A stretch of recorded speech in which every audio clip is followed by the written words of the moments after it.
Hello. ಹೇಳವ. ಆರಾಮದೇನಪ್ಪ? ನಾನು ಚೆನ್ನಾಗಿದ್ದೀನವ, ನೀವ್ ಹೆಂಗಿದ್ದೀರಿ? ನಾವು ಆರಾಮದೇವಪ್ಪ. ಹೌದಾ? ಊಟ ಇಲ್ಲವ, ಏನ ಮಾಡ್ಬೇಕು, ನಿಮ್ದಾಯ್ತಾ? ನಮ್ದು ಇಲ್ಲ, ಇನ್ನು ಅಡುಗೆ ಮಾಡ್ಬೇಕು. ಅದಕ್ಕೆ ಬದ್ನಿಕಾಯಿ ಹೆಚ್ಚಕೊಂತೀನಿ. ಹೌದಾ? ಕೆಲಸ ಹಂಗ ಚಲೋ ಐತೇನ? ಇಲ್ಲವ, ಹಂಗ ಸಣ್ಣ ಸಿಗ್ತಾರ ಅಂತ ಬರೀ ಏನು ಹೇಳ್ಕೊಂತಾರ ಕಸ್ಟಮರ್ ಎಲ್ಲ. ತಮ್ಮ ಆರಾಮದಾನ? ಆತ್ನ ಆರಾಮದಾನ. ಕಾಲೇಜ್ಗೆ ಹೋಗ್ಯಾನ, ಇಷ್ಟೊತ್ತಾದ್ರೂ ಬಂದಿಲ್ಲ ಇವತ್ತು. ನೀನು ಟೈಮ್ ಸರ ಊಟ ಮಾಡು, ಟೈಮ್ ಸರ ಗುಳಿಗೆ ತಗೋ, ನೀನು ಗುಳಿಗೆ ತಗೊಂಡು ಬಿಡ್ಬೇಡ. ಟೈಮ್ ಸರಿ ತಗಂತೀನಿ. ಹಾಂ. ನಿಮ್ಮ ಫ್ರೆಂಡ್ ಕೆಲಸಲಿದ್ದ ಬಂದ ನಾನು? ಇಲ್ಲ, ಅವನಿನ್ನ ಬಂದಿಲ್ಲ, ಬರೋ ಹೊತ್ತಾಗತ್ತ ಇಲ್ಲ, ಬರ್ಬೋದು ಈಗ. ಹೌದಾನ? ದಿನ ಸ್ವಲ್ಪ ಆಫೀಸಿಂದ ಲೇಟಾಗಿ ಬರ್ತಾನದ. ಹುಷಾರಿ ನೋಡು. ಸರಿ ಅದ, ಕಟ್ ಮಾಡ್ಲಾ? ಸರಿ ಅತ್ತ. ಸರಿ ಅದ.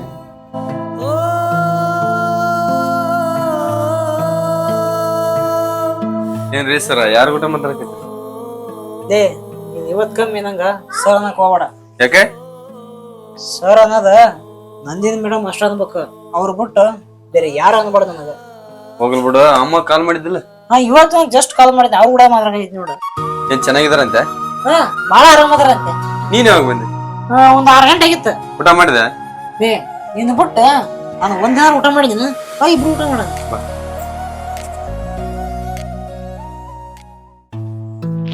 ಅವ್ರು ನೋಡಿದ್ರ ದೊಡ್ಡ ಸಾವುಕಾರ ಮಗಳ, ನಾನ್ ನೋಡಿದ್ರ ಒಂದು ಬಡವ ಆಟೋ ಡ್ರೈವರ್. ನಾನು ಒಂದು ಟೈರ್ಗೆ ಹಾಕ್ಸೋ ರೊಕ್ಕನ ಅವ್ರು ಬರೇ ಚಪ್ಪಲಿ ಖರ್ಚು ಮಾಡ್ತಾರ. ನಾನು ಡೀಸೆಲ್ ಹಾಕೋ ರೊಕ್ಕನ ಅವ್ರು ಬರೀ ತಿನ್ನ ಖರ್ಚು ಮಾಡ್ತಾರ. ನಾನು ಆಟೋಕ್ಕೆಲ್ಲ ಖರ್ಚು ಮಾಡೋದು, ಅವ್ರು ಬರೇ ಬಟ್ಟಿ ಖರ್ಚು ಮಾಡ್ತಾರ. ಅಂತವ್ರ ನಮ್ಮಂತವ್ರಿಗೆ ಸಿಗ್ತಾರ? ಅದು ಕನ್ಸಿನ ಮಾತು. ಅದನ್ನೆಲ್ಲ ಮರೆತ ನಮ್ಮ ಲಕ್ಷ್ಮಿ ನಂಬ್ಕೊಂಡ ದುಡಿಯೋದೆ ನಮ್ಮ ಕೆಲಸ.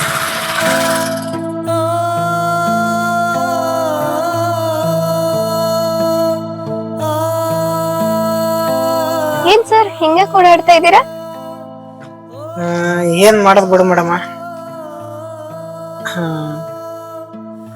ಎಲ್ಲ ಹೆಣ್ಮಕ್ಳು ನಿಮ್ ತರ ತಿಳ್ಕೊಂಡ್ರ ನಮ್ಗೆ ಆಟೋ ಡ್ರೈವರ್ಗೆ ಇಂಥ ಪರಿಸ್ಥಿತಿ ಬರ್ತಿದ್ದಿಲ್ಲ. ಒಂದು ಕಾಲದಾಗ ಬಸ್ ಸ್ಟ್ಯಾಂಡಾಗ ಆಟೋ 1 ನಿಮಿಷ ನಿಂದಿರ್ತಿದ್ದಿಲ್ಲ, ಕ್ಷಣ ಕ್ಷಣ ಹಂಗ ಹೋಗ್ತಿದ್ವು. ಇವಾಗ ನೋಡ್ರಿ, ಬಸ್ ಸ್ಟ್ಯಾಂಡಾಗ ಆಟೋ ಹಂಗ ನಿಂತಿರ್ತಾವ. ಒಬ್ರು ಬಂದು ನಮ್ಮ ಆಟೋದಾಗ ಹತ್ತಗಲ್ಲ. ಎಲ್ಲಾರು ಹೆಣ್ಮಕ್ಳು ಬಸ್ ಫ್ರೀ ಅದಾವ ಅಂತಂದು ಬಸ್ಸಿಗೆ ಹೋಗ್ತಾರ. ಬಸ್ನಾಗ 53 ಸೀಟ್ ಅಷ್ಟ ಇರೋದ, ಜನ ಅದಕ್ಕಿಂತ ಹೆಚ್ಚು ಬಸ್ನಾಗ ಹೋಗ್ತಾರ. ನಮ್ಮ ಆಟೋ ಇಷ್ಟು ಖಾಲಿ ಇದ್ರನ ಒಬ್ರಿಗೆ ಬರಗಲ್ಲ. ಸಿದ್ದರಾಮಯ್ಯ ಯಾವಾಗ ಬಸ್ ಫ್ರೀ ಮಾಡಿದ್ನ ಅವಾಗಿಂದ ನಮ್ಮಂತ ಬಡ ಹೊಟ್ಟೆ ಮೇಲೆ ಮಣ್ಣು ಹಾಕಿಬಿಟ್ರಿ. ಆಟೋಕ್ಕ ತಿಂಗಳ 10,000 ರೂಪಾಯಿ ಕಟ್ಬೇಕು. ನಾವು ಆಗ್ಲೇ ದುಡಿದ್ನಪ್ಪ ಅಂದ್ರ ಸಿಗದ್ 400 ರೂಪಾಯಿ. ಇದ್ರಾಗ ನಮ್ಮ ಜೀವನ ನಡೆಸ್ಬೇಕು. ಮನ್ಯಾಗ ನಮ್ಮ ಡ್ರೈವರ್ ನಂಬಿಕೆಂದ ಅಮ್ಮ ತಮ್ಮ ಅದಾರ. ತಮ್ಮನ ಓದಿಸ್ಬೇಕು, ಅಮ್ಮನ ಚೆನ್ನಾಗಿ ನೋಡ್ಕೋಬೇಕು. ಬಹಳ ಕಷ್ಟ ಐತಿ ಡ್ರೈವರ್ ಕೆಲಸ. ಅದ್ರಾಗ ಇನ್ನೊಂದು ವಿಷಯ ಏನಪ್ಪ ಅಂದ್ರ, ಡ್ರೈವರ್ನ ಮದುವೆ ಹೋಗಕ ಹಿಂದೆ ಮುಂದೆ ನೋಡ್ತಾರ. ಹೋಗುವಾಗ ಇಲ್ಲಿ ಒಂದು ಆಕ್ಸಿಡೆಂಟ್ ಆಗಿ ಸತ್ತೋಗ್ಬಿಡ್ತಾನ. ಅದು ಮದುವೆ ಆದ್ನಪ್ಪ ಅಂದ್ರ ನನ್ನ ಮಗಳು ಮದುವೆ ಆಗ್ತಾಳ ಅಂತಂದು ಹೆಣ್ಣು ಕೊಡಕ ಹಿಂದೆ ಮುಂದೆ ನೋಡ್ತಾರ. ಡ್ರೈವರ್ ಅಷ್ಟನ ಆಕ್ಸಿಡೆಂಟ್ ಆಗಿ ಸಾಯದ, ಉಳ್ಕೆದಾರ ಸಾಯಲ್ಲನ.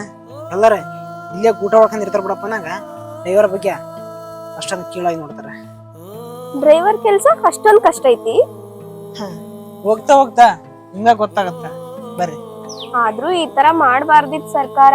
ನನಗೂ ಅಷ್ಟೊಂದು ಗೊತ್ತೇ ಇರ್ಲಿಲ್ಲ. ನನ್ಗ ಆತರ ಕಷ್ಟಗಳು ನೋಡೇ ಇಲ್ಲ. ಯಾಕಂದ್ರೆ ನಾವು ಕಂಪ್ನಿಗೆ ಹೋಗ್ತೀವಿ ಬರ್ತೀವಿ, ತಿಂಗಳ ಸಂಬಳ ನಮಗ್ ಬಂದ್ಬಿಡುತ್ತೆ. So I don't know that. Sorry. ನೀವ್ ಹತ್ರ ಇಂಗ್ಲೀಷ್ ಅಂದ್ರೆ ನಮ್ಗೆ ಅರ್ಥ ಆಗಲ್ಲ ಮೇಡಮ್, ಕನ್ನಡದಲ್ಲೇ ಮಾತಾಡ್ರಿ. ಏನು ಓದೇ ಇಲ್ವಾ ನೀವು?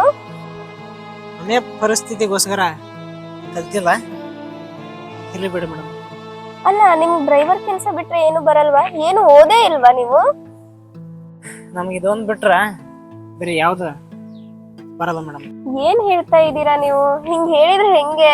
ಯಾಕಂದ್ರೆ ಡ್ರೈವರ್ ಕೆಲ್ಸ ಇಲ್ಲ ಅಂದ್ರೆ ಇನ್ನೊಂದ್ ಕೆಲ್ಸ ಇರ್ಲೇಬೇಕಲ್ವಾ? ಯಾಕಂದ್ರೆ ಇವಾಗ ನೋಡಿ ಸರ್ಕಾರ ಎಂತ ದೊಡ್ಡ ತಪ್ಪು ಮಾಡಿದೆ. ನೀವೇ ಎಷ್ಟೊಂದ್ ಹೇಳ್ಕೊಂಡ್ರಿ ಅಲ್ವಾ, ನಂಗೆ ಆತರ ಕಷ್ಟ ಇದೆ ಈ ತರ ಕಷ್ಟ ಇದೆ ಅಂತ. ಆತರ ಕಷ್ಟ ಬಂದಾಗ ಯಾವ ರೂಪದಲ್ಲಿ ನೀವು ದುಡಿತೀರಾ ಏನು? ಯಪ್ಪಾ ದೇವ, ನಿಮ್ ಕಷ್ಟ ಕೇಳಿದ್ರೆ ನಂಗೆ ಒಂಥರ ಅನಿಸ್ತಾ ಇದೆ. ಮಹಿಳೆಯರು ಇವಾಗ ನಿಮ್ಗೆ ಗೊತ್ತಲ್ಲ, ಬಸ್ ಎಷ್ಟು ಗದ್ದಲ ಇದ್ರು ಅದೇ ಬಸ್ಗೆ ಹೋಗ್ತಾರ. ಬಸ್ ಫ್ರೀ ಮಾಡೋದಕ್ಕ ಮೇಡಮ್ ಈ ತರ ಪರಿಸ್ಥಿತಿ ಆಗೈತಿ. ನೀವೇನಂದಿರಲ್ಲ, ಓದಿಲ್ಲ ದೇವಂದಾಗ ಕೆಲ್ಸ ಅಂತಂದ. ನಮ್ಮ ಅಪ್ಪು ಸರ್ ಒಂದ್ ಮಾತು ನೆನಪೈತೇನ್ರಿ? ಓದಿದವ್ರಿಗೆ ಒಂದ್ ಕೆಲ್ಸ, ಓದ್ಲಾದವ್ರಿಗೆ ಮಾಡಿದ್ದೆಲ್ಲ ಕೆಲ್ಸ. ಇವಾಗ ನಮ್ ಡ್ರೈವರ್ ಕೆಲ್ಸ ಹೆಂಗಪ್ಪ ಅಂದ್ರ, ಇಲ್ಲಿಂದ 30 ಕಿಲೋಮೀಟರ್ ಹೋತಪ್ಪ ಅಂದ್ರೆ ನಮಗ್ ಸಿಗೋದು 80 ರೂಪಾಯಿ, ಡೀಸೆಲ್ಗೆ 100 ರೂಪಾಯಿ. ಹಿಂಗಾದ್ನಪ್ಪ ಅಂದ್ರ ಮನೆ ಪರಿಸ್ಥಿತಿ ನಾವ್ ಹೆಂಗ್ ನೋಡ್ಕೋಬೇಕು ಹೇಳ್ರಿ? ನಮ್ಮನ್ನ ನಂಬಿಕೆಂದ ಮನ್ಯಾಗ ಒಂದು ಕುಟುಂಬ ಐತಿ. ಆ ಕುಟುಂಬನ ಹೆಂಗ್ ಬದಲಿಸ್ಬೇಕನ್ನೋದ ಗೊತ್ತಾಗ್ತಾ ಇಲ್ಲ. ಏನ ದೇವ್ರನ್ನ ನಂಬಿ ನಮ್ಮ ನಂಬರನ್ನ ನಂಬಿ ದುಡಿಯಾಕತ್ತೀವಿ. ದೇವ್ರ ಬಿಡುತ್ತೆ ಬರ್ರಿ.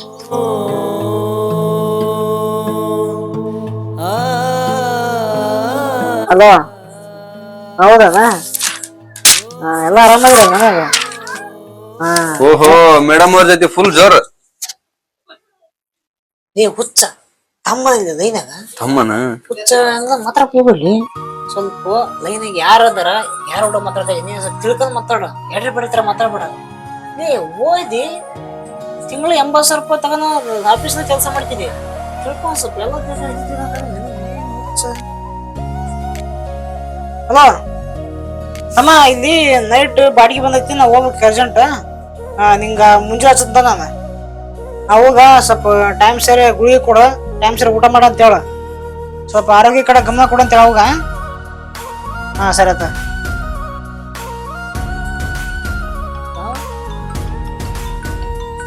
ಏ ನಂದಿನಿ ಮೇಡಮ್ ಫೋನ್ ಹಚ್ಚಕತ್ತಲ್ಲಿ. ಲೈ, ಕಷ್ಟಪಟ್ಟು ದುಡಿಯಕ್ ಬಂದಿ, ಮೊದ್ಲು ದುಡಿ. ಹುಡುಗಿಯರ ಬಗ್ಗೆ ಆಮೇಲೆ ವಿಚಾರ ಮಾಡಂತೆ. ನಾ ಕಷ್ಟಪಟ್ಟಕ ತಿಂಗಳ 80,000 ತನಕತ್ತೀನಿ. ನೀನ್ ನೋಡು, ಹುಡುಗಿಯರಿಂದ ಓದಕ್ಕೆ ಹಿಂಗತಿ ಆಗಿತ್ತು. ಏ ಹೋಗ್ಲೇ ಹೋಗ, ಒಂದಲ್ಲ ಒಂದಿನ ಇದಕ್ಕಿಂತ ಜಾಸ್ತಿ ಪಗಾರ ತಗಂತ ಬಂದ್ಬಿಟ್ಟ 80,000 ರೂಪಾಯಿ ತಗಂತ. ಏನ್ 80,000 ರೂಪಾಯಿ ನೋಡ್ಲಾರ್ದದು? ಹಲೋ, ಹಾ ಸರ್, ಆಯ್ತು ಸರ್, ಆಯ್ತು ಸರ್, ಅದನ್ನ ವರ್ಕ್ ಮಾಡ್ಕತ್ತೀನಿ. ಮಾತಿಗೆ ಡ್ರೈವರ್ ಅಂತ ಡ್ರೈವರ್ ಬಗ್ಗೆ ಕೇಳೋ ಮಾತಾಡಿ ನನ್ನ ಮನ್ಸಿಗೆ ಭಾಳ ನೋವು ಮಾಡಕತ್ತೀನಿ. ಡ್ರೈವರ್ ಇಲ್ಲ, ಇರೋದಿಲ್ಲ. ಭಾಳ ಕಾರ್ ತಗೊಂಡ್ ಬಂದ್ರೆ ಕಾರ್ ಹೊಡಕ್ಕೆ ಡ್ರೈವರ್ಗಳು ಕಸ್ಕೊಂಡು ನನ್ನ ಇಟ್ಕೊಂಡು ನನ್ನ ಮಗ ಇಲ್ಲೇ ಅಗ್ರಿಷನ್ ಕಳಿಸ್ಬಿಡ್ತೀನಿ.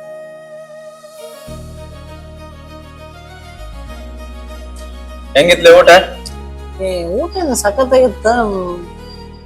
ಆದ್ರ ಊರಾಗ ಅವನ್ಕೇನ್ ಊಟ ಭಾಳ ಮಿಸ್ ಮಾಡ್ಕೊಂಕತ್ತಿದ್ದೆ. ಅವನ್ಕೇನ್ ಊಟ ಸಿಕ್ಕಂಗ ಬೇರೆ ಕಡೆ ಎಲ್ಲಿ ಸಿಗಲ್ಲ.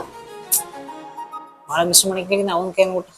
ಲೇ ಮಗ, ನೀ ಬಂದ್ ಈಗ 2 ವಾರ ಆತ, ನಾ ಬಂದು 2 ವರ್ಷ ಆತ.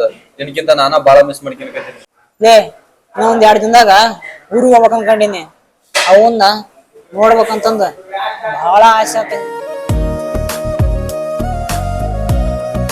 ಮೇಡಮ್ ಸರ್, ನೀವೇನಿಲ್ಲಿ? ಸರ್, ನಮ್ PG ಇಲ್ಲೇ ಇದೆ. ಡೈಲಿ ಊಟಕ್ಕೆ ನಾ ಇಲ್ಲೇ ಬರೋದು. ಹೌದಾ? ಹಾ ಗೊತ್ತಾಯ್ತು ಬಿಡು ಮೇಡಮ್, ನೀವು ಗುಡ್ ನ್ಯೂಸ್ ಹೇಳಕ್ ಬಂದಿರ ಅಂತ. ಸರ್, ಯಾರು ಇವರು?